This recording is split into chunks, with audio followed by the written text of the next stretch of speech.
Hello everyone, welcome to Naveen's Commerce and Management Academy. In this video, I am going to explain about the double entry system of bookkeeping. Here we will go for seeing about the what is the meaning of double entry system and how double entry system will helpful for the preparation of financial statements. So double entry system. So in the preparation of accounting statements, we will go for studying two types of systems, that is single entry system and double entry system. So due to the drawbacks which has been faced in the single entry system, so nowadays we are following the double entry system for recording all the transactions into the financial statements. So let us go for discussing what are the things present under the double entry system and how we will use double entry system for making the recording of transactions into the financial statements. So according to double entry system, it is a system of recording the twofold aspect of the transaction, and according to this system every transaction has twofold effect. Means the concept of double entry system is that for each and every transaction we will be having twofold effect. Means here twofold effects indicates for one is giving aspect and the another one is the receiving aspect. So means for every transaction, either it may be any type of transaction, according to double entry system, so we will be having twofold effect. One will be the giving aspect and another will be the receiving aspect. So if you take an example of selling of goods itself, so as you are a business person, you are selling your goods to your customers, so that indicates the transaction is going on between two people. So one is you and another one is your customer. So where you are giving your goods to customers and you are receiving amount or cash from your customer. So in a single transaction, both giving aspect as well as the receiving aspect is going on. So the system says that every transaction has the twofold effect.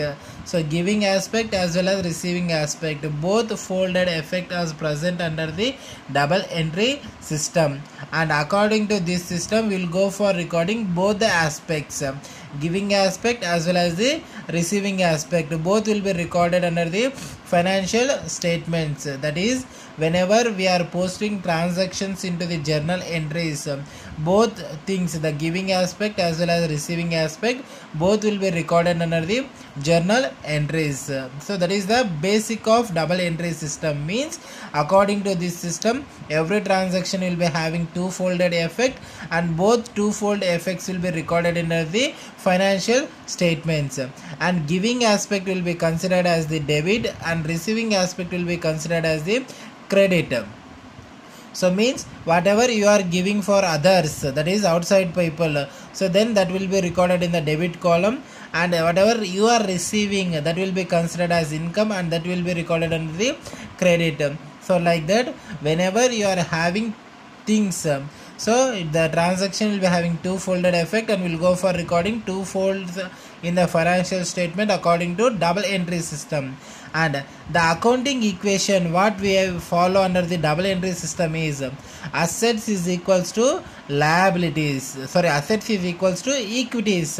So here assets indicates for the properties which are present with the business. So here properties indicates either it may be any assets or any other properties whatever present with the business. All those properties will be considered as the assets, like land and building, machineries, furniture, plant or any other things which are considered as properties, and if those properties are present with the business, then they are called as the assets. And what are equities? The rights on assets. So the rights on assets or properties of the business is called as the equities. So the basic accounting equation is assets is equals to equities, where the assets indicates for all the properties which are present with the business, they are called as assets. And what is the equities means? The rights on the properties of the business will called as the equities. So this is the accounting equation which will follow under the double entry systems. and the equities are maybe again subdivided into two principal types. So here we are saying equities means the rights on assets or properties. So whom will have the rights on the assets or properties of the business? So like that we will be having the rights of the creditors and rights of the owners. So whatever equities means rights on assets. So the properties which owned by the business will have rights of creditors as well as rights of owners. Both will have the rights on the properties of the particular company. So rights of the creditors and rights of the owners are the two principal types of equities. So here whatever you are saying rights of the creditors, the equity of creditors represents for the debts of the company and they are called as the liabilities. Means so the rights of the creditor is a person who has given amount for the business or the business has borrowed some amount from particular person. They are called as the creditors. So the creditors will be having rights on the properties of the business. So they are called as rights of the creditors. So they are called as the debts. So they are called as the debts of the business and are called as the liabilities.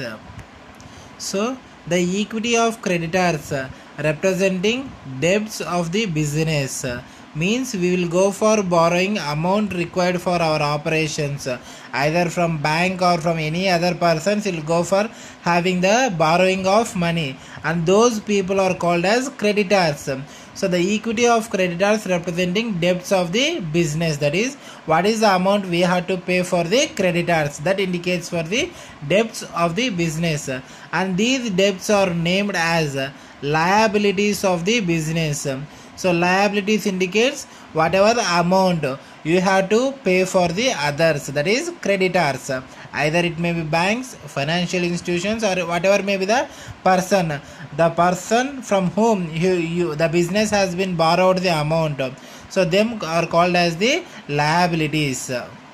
So we said that the equity of creditors is called as liabilities. Then what about the rights of the owners? That is the equity of owners are called as capital. So or you can also called as proprietorship. So the equity of owners are called as the proprietorship, or it may be also called as the capital, or you can also say it as the owner's equity. So means whenever you are having a business organization, so you will be having two items in the capital structure, that is debt as well as the, so that is debt plus equity will form your capital structure for the business organization. So debt indicates for the amount which is borrowed from the business, borrowed from the others. Equity is the owner's own investment. So the rights of the creditors and the rights of the owners. So the rights of the creditors, that is the equity of creditors representing debts of the business, the amount which the business has to pay for the others, they are represented as the liabilities, and the amount which the owner has been invested into business organization, that is called as the capital, or it may be termed as proprietorship, or even you can call it as the owner's equity. So the debt plus equity, these two items will form the capital structure of the business. So now the accounting equation can be rewritten as, so the accounting equation can be rewritten as assets is equals to liabilities plus capital. So in the previous formula we have written as the assets is equals to equities, where here we have seen equities will be having liabilities as well as the capital. So the formula can be changed as assets is equals to liabilities plus capital. If you want to determine what is the capital amount, that is the amount of investment of the owner, the capital can be written as assets minus liabilities. Then you will get the what is the total capital of the business organization. So this is all about the double entry system. So by having all these things, we will go for making the recording of each and every financial transaction into the financial statement. So let us will explain the example with an example. So here example is a business has started with a capital of 10,000. That is, the owner of business has starting his business with investing capital of 10,000 rupees.